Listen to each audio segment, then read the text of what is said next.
बाबा नारायण दास राजकीय कला महाविद्यालय के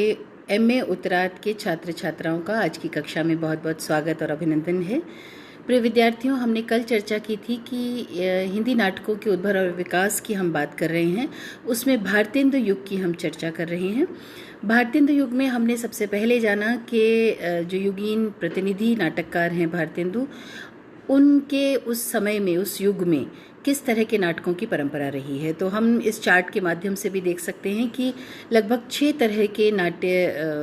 के विविध प्रकार जो हैं वो प्रचलन में रही हैं, और उनमें सबसे पहले पौराणिक की हम चर्चा विस्तार से कर चुके हैं। आज की इस कक्षा में हम बात करेंगे ऐतिहासिक नाटकों की। यानी ऐतिहासिक नाटकों की परंपरा में भारतेंदु हरिश्चंद्र की नील देवी, लाला श्रीनिवास दास की संयोगिता स्वयंवर, राधाचरण गोस्वामी का अमर सिंह राठौड़ और राधा कृष्ण दास का महाराणा प्रताप, ये बहुत प्रसिद्ध और लोकप्रिय नाटक रहे हैं उस युग के। और इनमें भी सबसे ज़्यादा राधा कृष्ण दास का महाराणा प्रताप नाटक जो है वो सर्वाधिक प्रसिद्ध रहा है, जिसकी वजह से आज भी आलोच्य युग जो है वो इतिहास में प्रसिद्ध है, जाना जाता है, और आज भी उसकी विख्याति जो है हम तक पहुंच रही है। इसके बाद आता है रोमानी और प्रेम प्रधान नाटकों की परंपरा। यानी जैसा कि इसके नाम से ही प्रसिद्ध हम जान जाते हैं कि प्रेम प्रधान नाटकों में प्रेमी और प्रेमिका के जो अपने उस आख्यान को लेकर के जो रचना की जाती है, उन रचनाओं में सर्वाधिक प्रसिद्ध रहा है श्रीनिवास दासकृत रणधीर प्रेम मोहिनी, जो 1877 की रचना है, और उन्हीं की लिखी हुई, यानी लाला श्रीनिवास दास की ही लिखी हुई तप्ता संवरण। इसके अलावा खड़ग बहादुर मल्ल की रति कुसुमायुद्ध, किशोरीलाल गोस्वामी का प्रणयिनी परिणय, मयंक मंजरी, शालिग्राम शुक्ल का लावण्यवती सुदर्शन और गोकुलनाथ शर्मा का पुष्पवती, ये रचनाएं बहुत उल्लेखनीय रही हैं। हम एक चीज़ की चर्चा यहाँ करना चाहेंगे कि रणधीर प्रेम मोहिनी जो रचना है वो हिंदी का पहला दुखांत नाटक है, जिसके लिए आचार्य रामचंद्र शुक्ल ने लिखा है कि रणधीर और प्रेम मोहिनी नाम ही रोमियो और जूलियट की ओर ध्यान ले जाता है। यानी जो पाश्चात्य प्रभाव है दुखांतक नाटकों का, शेक्सपियर जिसके की कहना चाहिए किंग रहे हैं, ऐसे जो नाटक हैं दुखांतिका वाले, उन नाटकों का प्रभाव हिंदी नाटकों पर भी पड़ा, और उसका सर्वाधिक जो कहना चाहिए कि प्रभावशाली नाटिका के रूप में हमारे सामने आई है वो रचना रणधीर और प्रेम मोहिनी है।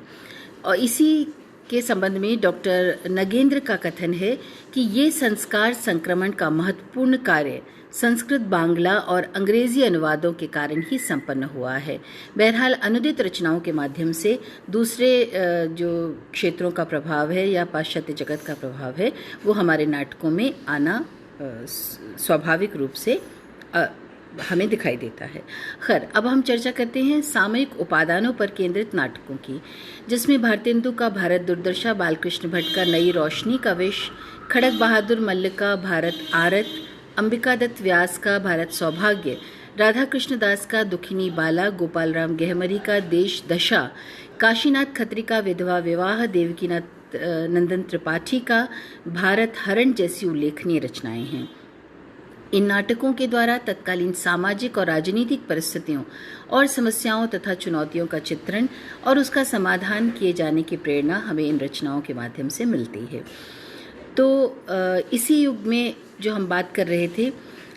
सामयिक उपादानों पर केंद्रित नाटकों की, उसी तरह से कुछ और प्रहसन भी लिखे गए, जिनमें कि समसामयिक उपादानों पर केंद्रित नाटकों की ही तरह सामाजिक कुरीतियों पर, धार्मिक अंधविश्वासों पर, व्यक्तिगत अंधविश्वास या पाखंडों पर हास्य व्यंग्यपूर्ण शैली में नाटकों का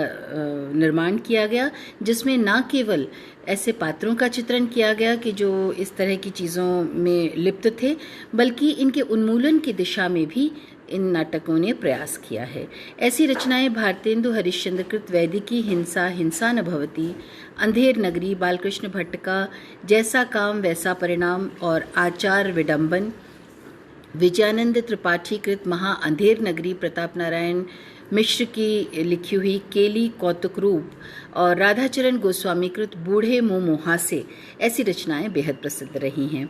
अब हम बात करते हैं प्रतीकवादी नाटकों की। इन प्रतीकवादी नाटकों में ज़्यादातर तो लेखकों ने नहीं लिखा है, यानी बहुत लेखनी नहीं चली है, लेकिन इसमें कमलाचरण मिश्र कृत अद्भुत नाटक, रतनचंद का न्याय सभा, शंकरानंद कृत विज्ञान आदि ऐसी कृतियां हैं जिनमें भावनाओं के साथ ही साथ मनोवृत्तियों को भी पात्रों के रूप में स्थान दिया गया है। जी हाँ, बिल्कुल, आपको ये सुनकर के बहुत आश्चर्य होगा कि मनोवृत्तियों को, जो हमारे मनोभाव हैं, जो हमें क्रोध आता है, जो हमें प्रेम उपजता है, जो हमें किसी से ईर्ष्या होती है, इस तरह के जो हमारे मनोभाव हैं, इन मनोभावों को नाटकों में पात्रों के रूप में प्रस्तुत करके नाटक लिखे गए हैं।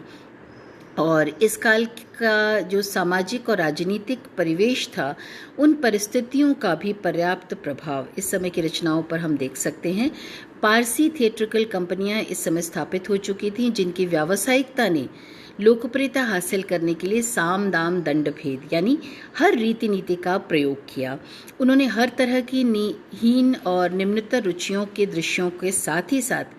फूहड़ नाच गानों और अश्लीलता का भी सहारा लेना शुरू कर दिया था, और इन सब से उनके नाटकों को लोकप्रियता तो ज़रूर मिल रही थी, और इस लोकप्रियता की आंधी में भी भारतेंदु हरिश्चंद्र जी की जागरूकता और जुझारूपन ने इस निम्न स्तरीयता का विरोध किया, और उस आंधी के समक्ष वो अपना दीप प्रज्वलित करते रहे, जिसके बरक्स उन्होंने साहित्यिक, सांस्कृतिक और सामाजिक रूप से उद्देश्यपरक सफल नाटकों का रचना करके उन्होंने और उनके सहयोगियों ने एक बहुत ही बेहतरीन उदाहरण प्रस्तुत किया है। यद्यपि भारतेंदु जी के बाद हिंदी में साहित्यिक नाटकों की परंपरा कहीं कहीं खो सी चली थी, लेकिन विद्यार्थियों ये सत्य निर्विवाद रूप से प्रस्थापित कर सकते हैं कि भारतेंदु और उनके सहयोगी अन्य नाटककारों की नाट्य संरचना की मूल प्रेरणा जनमानस के लिए मनभावन लोकप्रिय नाटकों के साथ ही साथ लोगों को जागृत करते हुए, यानी उनमें स्वयं के प्रति विश्वास और आस्था जगा करके जीवन के रणक्षेत्र के लिए उन्हें तैयार करना भी इन नाटकों का उद्देश्य रहा है। मानवीय सद्गुणों जैसे कि दया, प्रेम, सत्य, न्याय, त्याग, औदार्य, क्षमा, इन सब के साथ संबुद्धि रहकर मानवीय सत्प्रयासों के लिए आस्था और विश्वास जगाए रखना भी इन नाटकों का एक उद्देश्य रहा है। तो जिस तरह से इन नाटकों ने एक मानवीयता के प्रति, इंसानियत के प्रति आस्था जगाने का प्रयास किया और भारतीयता के प्रति प्रेम जगाकर अपनी संस्कृति और सभ्यता के लिए निष्ठावान बने रहना आम जनता को सिखाया, उसके लिए हम इन नाटककारों के समक्ष नतमस्तक हैं। और सबसे बड़ी बात है कि इन नाटककारों ने इन सब के लिए हर संभव प्रयास किए, यानी आदर्श पौराणिक पात्रों का चित्रण किया, उन वीर ऐतिहासिक चरित्रों के उदाहरण देकर के जनता के सामने एक मिसाल पेश की, उनके अनुकरण किए, नए पुराने पात्रों के प्रति समाज का आकर्षण जगाया, और यही नहीं, नवीनता की बिजली गिराते हुए अंधड़ आंधी से समाज को बचाते हुए सुरक्षित रखने की प्रेरणा भी नाटकों ने दी। पर ऐसा नहीं था कि उन्होंने सिर्फ पुराने को ही अच्छा माना, नए में भी जो अच्छा था, जो अनुकरणीय था, उसका उन्होंने स्वागत किया, अपने नाटकों में उसका प्रयोग किया। उन्होंने सुधार, संवर्धन, परिष्कार, परिवर्धन, इन तमाम हथियारों के साथ अपने नाटकों को सशक्त बनाया है। संस्कृत नाटकों की परंपरा से प्रेरणा लेकर हिंदी नाटकों में युगानुरूप परिवर्तन करते हुए पाश्चात्य प्रभाव से भी इन नाटकों ने अपने नाटकों को अछूता नहीं रखा है। पश्चिम के प्रभाव से दुखांतक नाटकों की परंपरा की जो शुरुआत हुई भारतेंदु युग में, और भारतेंदु जी ने उसकी शुरुआत भी की, तो जिसका पूर्ण परिपाक हम देख सकते हैं लाला श्रीनिवास दास कृत रणधीर और प्रेम मोहिनी रचना में। मित्रों, इसकी चर्चा हम पहले कर चुके हैं। ये जो रचना है वो आज भी इस युग में भी उतनी ही जानी जाती है, प्रसिद्ध है, प्रचलित है, क्योंकि ये ऐसी प्रथम दुखांतक नाटक माना जाता है हिंदी नाटकों की परंपरा में। बहरहाल ये हमने आज चर्चा की भारतेंदु हरिश्चंद्र के नाम से प्रचलित भारतेंदु युग के नाटकों की, और अब अगली कक्षा में हम फिर मिलेंगे। तब तक के लिए मुझे आज्ञा दीजिए, और आप सब स्वस्थ रहिए, प्रसन्न रहिए, सकुशल रहिए।